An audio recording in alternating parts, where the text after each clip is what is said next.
A million thoughts whirled around in my mind, like a remote-control car spinning out of control. As I watched Rachel leave, a sense of dread tightly gripped my soul. I was determined to see the mission through as quickly as possible so that I could see her again. Rachel. She didn't have the faintest clue of how she made me felt.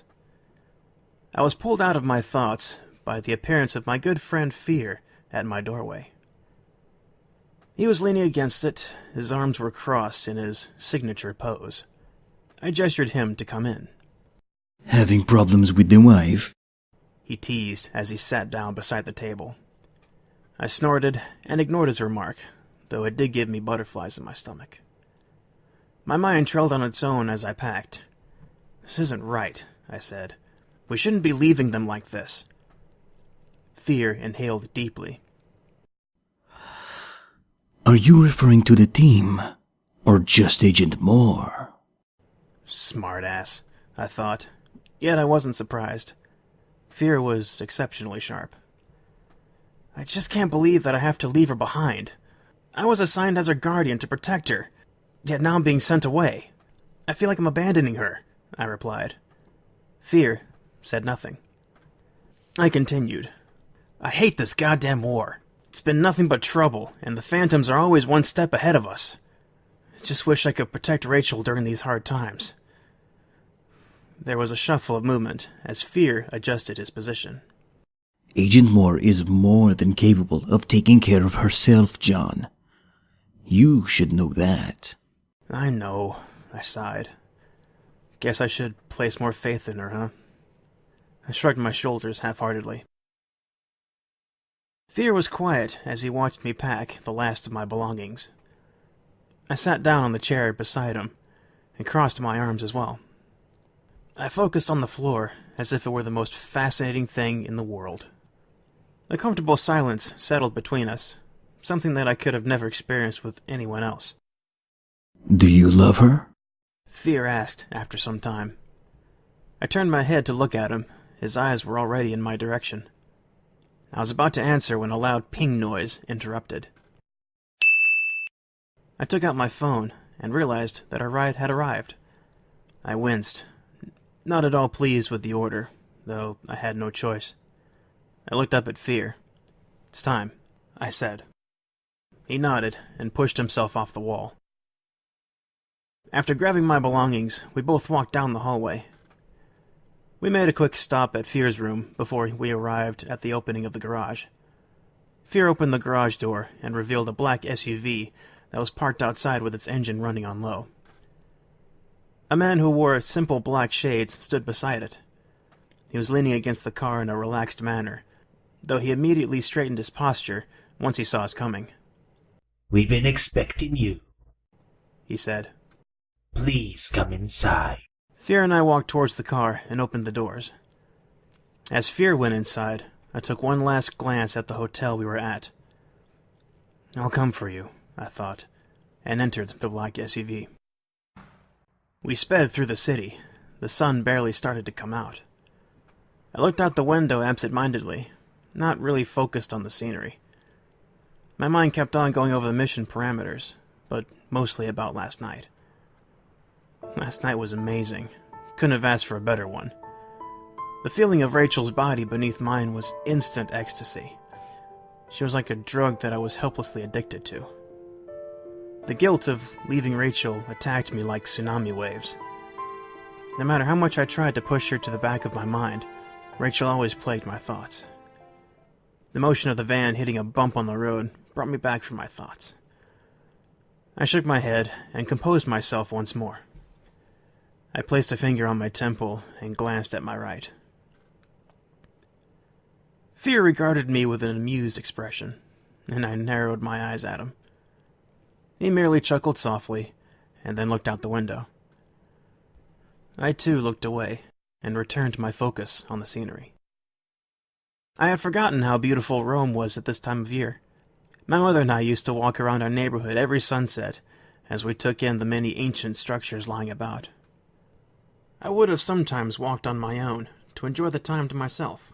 There were plenty of nice views to see, with nice, long legs, I blinked rapidly, and mentally scorned myself for getting distracted. I curled my fingers into a fist, my gloves tightened as I held on. Thankfully, the airport came into sight, and the van pulled in and slid past the line of cars. The van drove through the terminals and made a turn just before the exit.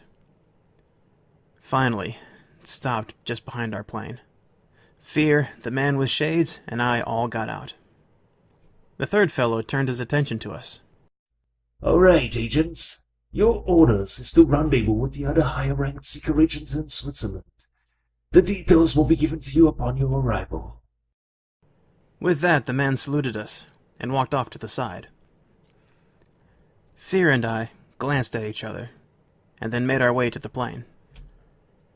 As we stepped inside, we were greeted by a few other secret agents, each preoccupied with their own personal thoughts. Fear and I decided to isolate ourselves by sitting at the back. The privacy would be much appreciated. As I clasped my seatbelt in and leaned back in my chair, a feeling of apprehension developed within me. I turned to my assassin friend, but his eyes were closed, and his breathing was even. With no one to talk to, I shuffled in my seat and stared out the window. The belly door closed as the last of the equipment was packed on. Within 15 minutes, the plane's engines powered up, and we were moving down the tarmac. Another couple of minutes later, the plane sped down the runway and gained enough force and power to take off. With the plane in the air, I knew that one part of our mission was completed, but we still had several other points to cover. Our 1 hour and 40-minute flight was to Zurich, the largest city in Switzerland. I've never been there before, but I've been told that it was beautiful. From what we've been taught back in Secret Basic, the Shroud was built there as a symbol of peace. Though in my opinion, I thought it was really because Zurich was among the world's largest financial centers. Something had to fund the Shroud's construction, after all. Just one more landmark among the many museums and art galleries found in the city. I cracked my neck in an attempt to soothe out the tense muscles. My body was on alert, yet I had no idea why. It must have been due to stress. During the flight, I kept on squirming around in my seat, as I desperately tried to find a comfortable position. Nothing worked, so I chose to stand up and walked around. I decided to make my way into the more occupied space of the plane, where the rest of the secret agents were. There were a dozen of them about, each minded their own business. Only 2 of them were talking. With my back facing him, I sat beside the one with simple dark green attire. What do you think this is all about? I think it's just a piss-poor excuse to get us to provoke them. It's been like the goddamn Cold War for over a decade, and now our superiors are getting restless. They'll jump at any suspicious activity just to have an excuse to attack the Phantoms. Perhaps. But you do know who we are dealing with, right? The Phantoms have been our enemies for years. The other man snorted. Yeah, and since when have humans ever gotten along with each other? I'd say that if we had just put them in their place in the beginning, none of their atrocities would have happened, He said. His thick Irish accent put emphasis on his words. The first man shook his head. I don't know about that. When someone, or in this case an organization, is power-hungry, there's no way to change their minds. We should have exterminated them all years ago. The Irish agent laughed dryly. And you think we didn't try? Those slippery bastards knew how to hide. And then there's the fact that their leader came into power when we were least expecting it. My body went rigid momentarily at the mention of the Phantom leader. Luckily, the man behind me was too engrossed in the conversation to have noticed. How could we have missed those rogue agents? Why are we called Seekers then if we can't find them? The Irishman shrugged. I don't know about that. However, what I do know is that this mission we're going on is complete bullshit. I raised an eyebrow in curiosity. Why is that? I finally asked as I turned around. The Irishman turned his head towards me. Who are you? He asked gruffly. I'm Agent Delta, Seeker Guardian. I replied automatically as I invited myself to sit in the middle of both men. The Irishman grunted, and then placed his hand out in greeting. I'm Agent Keon, the best warrior the Seekers have. He winked. I took his hand and shook it. The man in dark green rolled his eyes. I'm Agent Arrow, Seeker Medic. I shook his hand and turned my attention to Agent Keon. Said person spoke. I find this mission to be complete bullshit because of the situation in general. What good tactical-wise would it do for the Phantoms to attack the Shroud? If they wanted to incapacitate our offensive forces, it'd do them well to attack Seeker headquarters. That way, we'd be completely disorganized, and the Phantoms could then attack us as we're vulnerable. I took in what he said and analyzed it. He did have a point, though a part of me was skeptical about his opinion. Tactical-wise, it's sound. I agree with you. But Seeker HQ is perhaps the most secured place in the world. How do you suppose Phantoms would overrun it? The warrior leaned forward and counted off points from his hand. Deceit, distraction, and a big feckin' army. They've got all of those. But it's because of our paranoia that they haven't made a move just yet. I stared at the man in slight surprise. He was strong, that I could tell, but he wasn't cocky enough to believe that he was invincible. Not to mention that he was intelligent.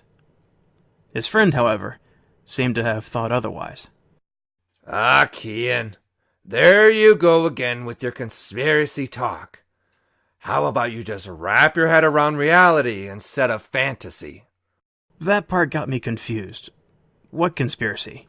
The medic looked at me in annoyance, while the warrior's eyes gleamed in excitement. I'm glad you asked, boy. He exclaimed, which caught the attention of the other Seeker agents. He paid them no attention. You see, lad, Phantom agents are damn good at what they do. They've kidnapped and harmed thousands of people back when the war first escalated. What's to say that those victims are not in our own organization? Every day we catch some punk off the streets doing deals with the bastards. How could they have gotten such sensitive information without help from the inside? I'm telling you, the bastards have spies among the Seekers. He hissed at the end. I could only stare at the warrior in amazement, as Agent Arrow shook his head and placed a hand over his face. It's true, I tell you! Keon continued.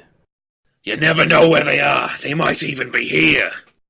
I shuffled nervously, as his hawk-like eyes studied me like an amoeba under a microscope. His serious expression then melted into that of amusement. Ah, hold on to your panties, lad. I was just kidding around. He said, and laughed hard. I gave him an annoyed look, but that just amused him more. You better go before he dissects you. Agent Arrow commented. I couldn't have agreed with him more. I rose and said my goodbyes to them before I made my way back to my seat. Fear was half awake when I got back. Where have you been? He asked. I shook my head. Nowhere, I stated simply. My friend shrugged carelessly before he closed his eyes again. I spent the rest of flight reflecting over what Agent Keon had said. I was all too aware of just how right he was.